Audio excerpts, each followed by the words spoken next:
ದಿನಾಂಕ 14/7/2026 ಒಳಗಾಗಿ ಲಿಫ್ಟ್ ಇರಿಗೇಷನ್ಗಳ ಮೂಲಕ ನೀರು ಬಿಡಬೇಕೆಂದು ಮಾಜಿ ಸಚಿವ ಎಸ್.ಕೆ. ಬೆಳ್ಳುಬ್ಬಿ ನೇತೃತ್ವದಲ್ಲಿ ಮುಖ್ಯ ಅಭಿಯಂತರರು ಕೆಬಿ ಜನರಲ್ ಆಲಮಟ್ಟಿ ಅವರಿಗೆ ಮನವಿ ಪತ್ರವನ್ನು ಸಲ್ಲಿಸಲಾಯಿತು. ಮನವಿ ಪತ್ರವನ್ನು ಸಲ್ಲಿಸಿ ಮಾಧ್ಯಮದವರನ್ನು ಉದ್ದೇಶಿಸಿ ಮಾತನಾಡಿದ ಮಾಜಿ ಸಚಿವ ಎಸ್.ಕೆ. ಬೆಳ್ಳುಬ್ಬಿ, ಈ ವರ್ಷ ಮುಂಗಾರು ಮಳೆ ಸರಿಯಾಗಿ ಆಗದೇ ಇರುವುದರಿಂದ ಕೃಷ್ಣಾ ನದಿಗೆ ತಳವಾಗಿ ನೀರು ಬಂದಿದೆ.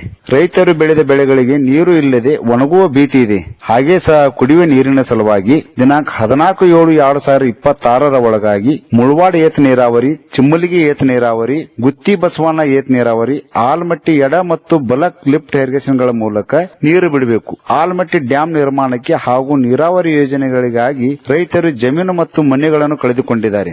ಏತ ನೀರಾವರಿ ಯೋಜನೆಗಳನ್ನು ಅವಳಿ ಜಿಲ್ಲೆಯ ನೀರು ನಿರ್ವಹಣಾ ಸಲಹಾ ಸಮಿತಿ ವ್ಯಾಪ್ತಿಗೆ ಒಳಪಡಿಸಬಾರದು. ಮಹಾಪೂರ ಬಂದ ತಕ್ಷಣ ನೀರು ಬಿಡಲು ಅಗತ್ಯ ಕ್ರಮ ವಹಿಸಬೇಕು. ದಿನಾಂಕ 14/7/2026 ಒಳಗಾಗಿ ನೀರು ಬಿಡದೇ ಇದ್ದರೆ ಉಗ್ರ ಹೋರಾಟ ಮಾಡಲಾಗುವುದು. ರೈತರ ಹಿತದೃಷ್ಟಿಯಿಂದ ನೀರು ಬಿಡಲು ಮನವಿ ಪತ್ರವನ್ನು ಸಲ್ಲಿಸಲಾಗಿದೆ ಎಂದು ಮಾಜಿ ಸಚಿವ ಎಸ್.ಕೆ. ಬೆಳ್ಳುಬ್ಬಿ ಮಾತನಾಡಿದರು. ಈ ಸಂದರ್ಭದಲ್ಲಿ ಪಟ್ಟಣ ಪಂಚಾಯಿತಿ ಸದಸ್ಯ ಹನುಮಂತ ಬೇವಿನಕಟ್ಟಿ, ಮುಖಂಡರಾದ ರಮೇಶ್ ಆಲ್ಮಟ್ಟಿ, ಚಂದ್ರಸೇನ ದೇಸಾಯಿ, ಬಸವರಾಜ್ ಸಾತ್ಯಾಳ್, ಸಂತೋಷ್ ಕಡಿ, ಶರಣು ಮೂರ್ನಾಳ್ ಸೇರಿದಂತೆ ಇನ್ನೂ ಹಲವು ಮಹಿಳೆಯರು ಉಪಸ್ಥಿತರಿದ್ದರು.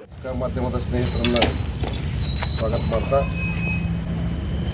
ಈ ವರ್ಷ ಮಹಾಬಳೇಶ್ವರ ಬೆಟ್ಟಕ್ಕೆ ಮೃಗಶಿರ ಮಳೆ ಒಂದು ಹನಿ ಕೂಡ ಆಗದೇ ಇದ್ದರಿಂದ ಆರಿದ್ರ ಮಳೆ ಹೋಗ್ತಕ್ಕಂಥ ಸಂದರ್ಭದಲ್ಲಿ 14 ದಿವಸದ ಮಳೆ, ಅದು ಹೋಗುವಾಗ 4 ದಿವಸ ದೊಡ್ಡ ಪ್ರಮಾಣದ ಮಳೆ ಆಗಿದ್ದರಿಂದ ಸುದಯದಿಂದ ಇವತ್ತು ಆಲಮಟ್ಟಿ ಜಲಾಶಯಕ್ಕೆ ಸುಮಾರು ಒಂದು 20 ರಿಂದ 25 TMC ನೀರು ಸಂಗ್ರಹ ಆಗಿರ್ತಕ್ಕಂಥದ್ದು ಖುಷಿ ತರ್ತಕ್ಕಂಥ ಸಂಗತಿ ರೈತರಿಗೆ.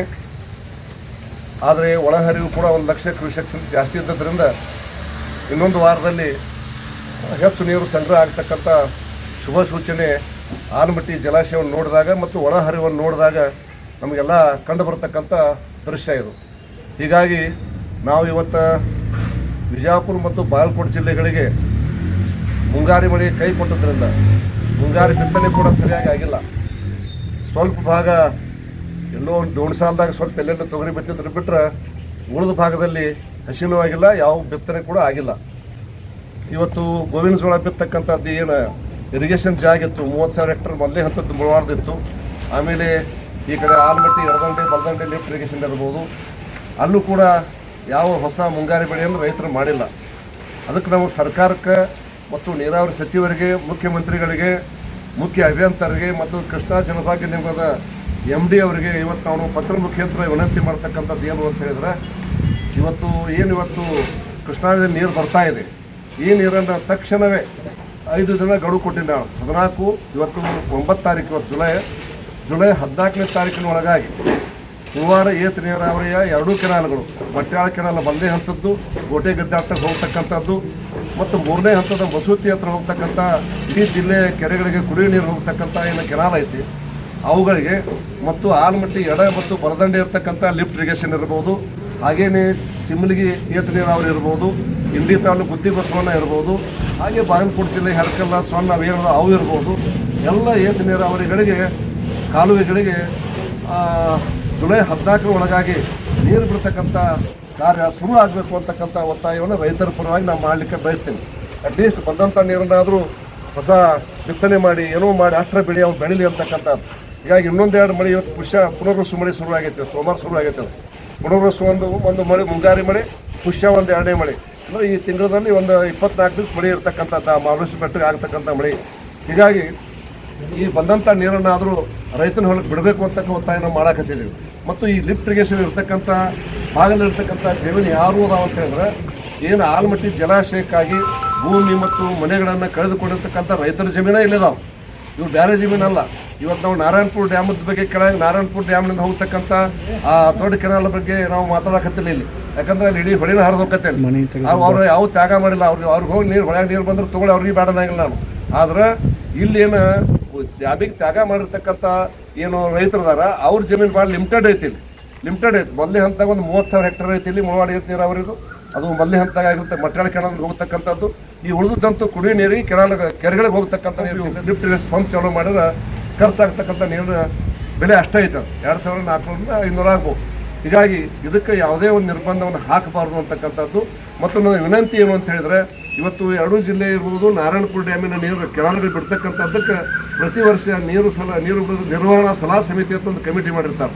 ಬಾಗಲಕೋಟೆ ಜಿಲ್ಲೆ ಉಸ್ತುವಾರಿ ಸಚಿವರು ಅದಕ್ಕೆ ಅಧ್ಯಕ್ಷ ಇರ್ತಾರೆ.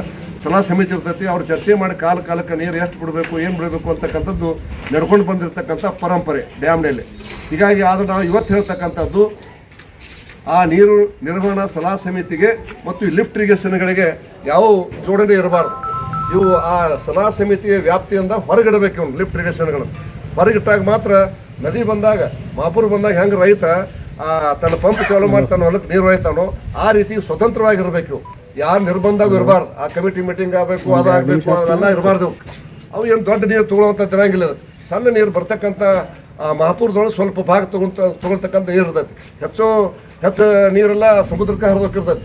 ವರ್ಷ ನೋಡ್ತೀವಿ ನಾವು. ಆಗ ರೈತರು ತೊಗೊಳಕ್ಕೆ ಯಾಕೆ ನಿರ್ಬಂಧ ಹಾಕ್ಬೇಕಿಲ್ಲಿ? ಅದಕ್ಕೆ ವರ್ಷ ವೇಸ್ಟ್ ಆಕತ್ ನೀರು ಸಾಕಷ್ಟು ಸಮುದ್ರಕ್ಕೆ ಹೋಗತ್ತಿಲ್ಲ. ಎರಡು ಡ್ಯಾಮ್ ತುಂಬಿದ ಮ್ಯಾಗೂ ಕೂಡ. ಅದಕ್ಕೆ ಆ ದೃಷ್ಟಿಯಿಂದ ಇವತ್ತು ನಾನು ಮಾನ್ಯ ನೀರಾವರಿ ಸಚಿವರಾಗಿರ್ತಕ್ಕಂಥ ರಾಮಲಿಂಗ ರೆಡ್ಡಿ ಅವ್ರಿಗೆ ಕೂಡ ಒಂದು ಪತ್ರವನ್ನು ಪೋಸ್ಟ್ ಮುಖಾಂತರ ಕಳಿಸಿದ್ದೀನಿ. ಇವತ್ತು ಮುಖ್ಯ ಅಭಿಯಂತರ ಪತ್ರವನ್ನು ಕೊಟ್ಟಿದ್ದೇವೆ. MD ಅವ್ರಿಗೆ ಕೂಡ ಪತ್ರವನ್ನು ಕೊಟ್ಟಿದ್ದೇವೆ. ಒಟ್ಟಾರೆ ಮುಂದಿನ ದಿನದಲ್ಲಿ ಲಿಫ್ಟ್ ಇರಿಗೇಷನ್ ಏನು ಬರ್ತಾವೆ ಆಲಮಟ್ಟಿ ಭಾಗದಲ್ಲಿ, ವಿಜಯಪುರ ಮತ್ತು ಬಾಗಲಕೋಟೆ ಜಿಲ್ಲೆಗಳ ಲಿಫ್ಟ್ ಇರಿಗೇಷನ್, ಒಂದು ಮುಳವಾಡ, ಒಂದು ಚಿಂಬಲಿಗಿ, ಒಂದು ಗುತ್ತಿ ಬಸವಣ್ಣ, ಆಲಮಟ್ಟಿ ಎಡ ಮತ್ತು ಬಲ, ಹಾಗೆ ಆ ಬಾಗಲಕೋಟೆ ಜಿಲ್ಲೆಯ ಸ್ವರ್ಣ, ಹೆರಕಲ್ಲ ಅವೇನು ಬರ್ತಾವೆ ಎಲ್ಲ ನೀರಾವರಿ ನೀರಾವರಿಗಳಿಗೆ ಯಾವುದೇ ನಿರ್ಬಂಧ ಹಾಕಲಾರ್ದೇ ನೀರು ಬಿಡುವ ಸಲಹಾ ಸಮಿತಿಯ ವ್ಯಾಪ್ತಿಯಿಂದ ಅವನು ಹೊರಗಿಟ್ಟು ಸರಳೀಕೃತವಾಗಿ ನೀರು ಬಂದ ಕೂಡಲೇ ತಮ್ಮ ಜಮೀನಿಗೆ ಯಾವ ರೀತಿ ರೈತ ಹೋಯ್ತಾನೋ ಆ ರೀತಿ ಲಿಫ್ಟ್ ಇರಿಗೇಷನ್ ಚಾಲೂ ಮಾಡ್ತಕ್ಕಂಥ ಪ್ರಕ್ರಿಯೆ ಮುಂದಿನ ಶುರು ಆಗಬೇಕು ಅಂತಕ್ಕಂಥ ಮಾತನ್ನು ಹೇಳಕ್ಕೆ ಬಯಸ್ತೀನಿ. ಅಕಸ್ಮಾತ್ ಇದಕ್ಕೆ ಏನಾದರೂ ಸರ್ಕಾರ ಇದಕ್ಕೆ ಒಪ್ಪದೇ ಹೋಗಿದ್ರೆ ನಾವು 14ನೇ ತಾರೀಕಿನ ನಂತರ ಈ ಭಾಗದ ರೈತರನ್ನು ಕರ್ಕೊಂಡು ಇಲ್ಲಿ ಮುಖ್ಯ ಅಭಿಯಂತರ ಕಚೇರಿ ಇರ್ಬೋದು, MD ಕಚೇರಿ ಇರ್ಬೋದು, ಇಲ್ಲಿ ಒಂದು ದೊಡ್ಡ ರೀತಿಯ ಒಂದು ಧರಣಿ ಕಾರ್ಯಕ್ರಮವನ್ನು ಹಾಕೋತೀವಿ ಅಂತಕ್ಕಂಥ ಎಚ್ಚರಿಕೆಯನ್ನು ಕೂಡ ಇವತ್ತಿನ ಮಾಧ್ಯಮದ ಮುಖಾಂತರ ಸರ್ಕಾರಕ್ಕೆ ನಾನು ಕೊಡ್ಲಿಕ್ಕೆ ಬಯಸ್ತೀನಿ. ಹಾಗಾಗಿ ಎಲ್ಲರೂ ಸೇರಿ, ಅಧಿಕಾರಿಗಳು ಮತ್ತು ಸರ್ಕಾರ ಮಂತ್ರಿಗಳು ಸೇರಿ ಬೇಗನೆ ಈ ಕೊಟ್ಟಿರ್ತಕ್ಕಂಥ ಮನವಿಯನ್ನು ಸ್ಪಂದನೆ ಮಾಡಿ ಬೇಗನೆ ನಿರ್ಣಯವನ್ನು ಮಾಡಬೇಕು ಅಂತಕ್ಕಂಥ ಒತ್ತಾಯವನ್ನು ಮಾಡಲಿಕ್ಕೆ ಬಯಸ್ತೀನಿ. ನಾನು ವಿಶಾಲ್ ಪ್ರಕಾಶ್ ರಾಸ್ಕರ್, ವಿಶಾಲ್ ಸೈಕಲ್ ಮಾಲ್ ಬಿಜಾಪುರದಿಂದ. ಇವತ್ತು ನಾವು ಒಂದು ವಿಶೇಷವಾಗಿ ಎಲ್ಲ ಚಿಕ್ಕ ಮಕ್ಕಳು ಹಾಗೆ ದೊಡ್ಡವರಿಗೆ ಸೈಕಲ್ಗಳನ್ನು ಸ್ಪೆಷಲ್ ಆಫರ್ ಕೊಡ್ಬೇಕಂತ ಹೇಳಿ ವಿನಂತಿ ಪೂರ್ವಕವಾಗಿ ಎಲ್ಲ ಕಸ್ಟಮರ್ಗೆ ಹೇಳ್ತಾ ಇದ್ದೀನಿ. ಇವತ್ತು ನಾವು ಪೂರಾ ಭಾರತ್ ಆಲ್ ಓವರ್ ಇಂಡಿಯಾ ಎಲ್ಲರಿಗಿಂತ ಕಡಿಮೆ ರೇಟ್ದಲ್ಲಿ ನಾವು ಕೊಡ್ತೇವೆ ಅಂತ ಹೇಳಿ ಪ್ರಮಾಣ ಮಾಡಿ, ಹಾಗೆ ನಾವು ಚಾಲೆಂಜ್ ಕೂಡ ಮಾಡಿ ನಾವು ಸೇಲ್ ಮಾಡ್ತಾ ಇದ್ದೀವಿ. ನೋಡ್ಬೋದು ನಮ್ಮ ಹತ್ರ ಅತಿ ಉತ್ತಮ ಕ್ವಾಲಿಟಿ ಸೈಕಲ್ಗಳು, ವಾಕರ್ಗಳು, ಟ್ರೈಸಿಕಲ್ಗಳು ಅತಿ ಕಡಿಮೆ ಬೆಲೆಯಲ್ಲಿ ನಾವು ಕೊಡ್ತಾ ಇದ್ದೀವಿ. ಮಕ್ಕಳಿಂದ ಹಿಡಿದು ವಯಸ್ಕರವರೆಗೆ ವಿವಿಧ ರೀತಿಯ ಬೈಸಿಕಲ್ ಹಾಗೂ ಮಕ್ಕಳ ಆಟಿಕೆ, ವಾಹನ ಹಾಗೂ ಸೈಕಲ್ ಮಾರಾಟಕ್ಕೆ ಲಭ್ಯ.